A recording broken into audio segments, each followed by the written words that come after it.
ईदगाह मथुरा में जाने का ऐलान किया था। हाँ। क्या था ऐलान और आज ऐलान यही था कि शाही ईदगाह के सर्वे को क्यों रोका गया।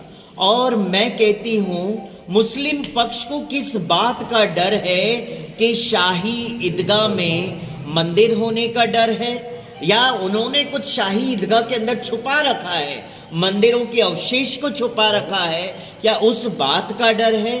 तो मैं कहती हूं मेरे मुसलमान भाइयों को कि अगर आपको डर है तो किस बात का डर है।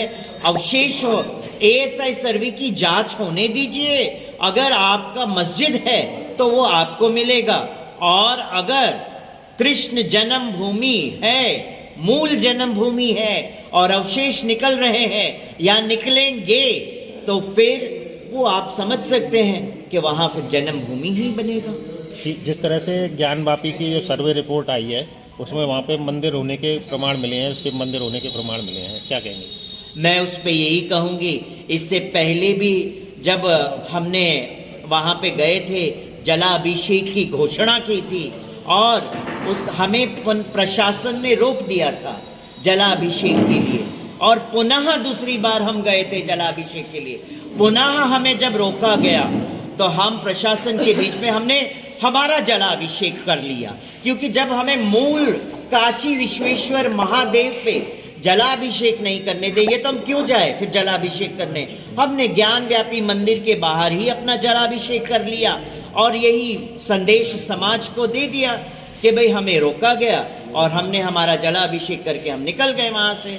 तो अब यहाँ जब मथुरा की बात आती है, ईदगाह की बात आती है, तो मैं यही कहूंगी मेरे मुसलमान भाइयों को, सर्वे होने दीजिए। किस बात का डर है आपको? क्यों बारंबार सर्वे को रोक लगाया जा रहा है? क्यों आप कोर्ट से एप्लीकेशन डाल रहे सर्वे रोकने का?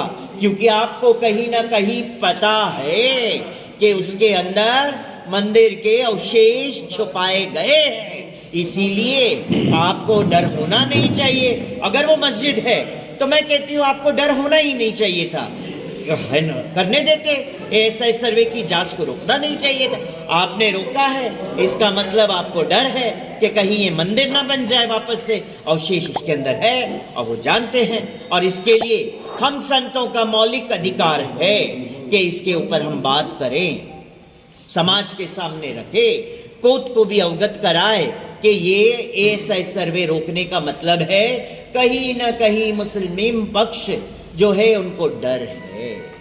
आज जिस तरह से आपने ऐलान किया था, आज आपको प्रशासन ने यही रोक दिया है, क्या कहेंगे? मैं यही कहूंगी, मैं तो पहले ही ऐलान कर चुकी थी शांतिपूर्वक करने की, मुझे तो कुछ ऐसा करना नहीं था, मगर प्रशासन को मैं क्या कह सकती हूँ, है ना। प्रशासन के सामने तो हम सब नतमस्तक है, क्या करेंगे, मजबूर है हम।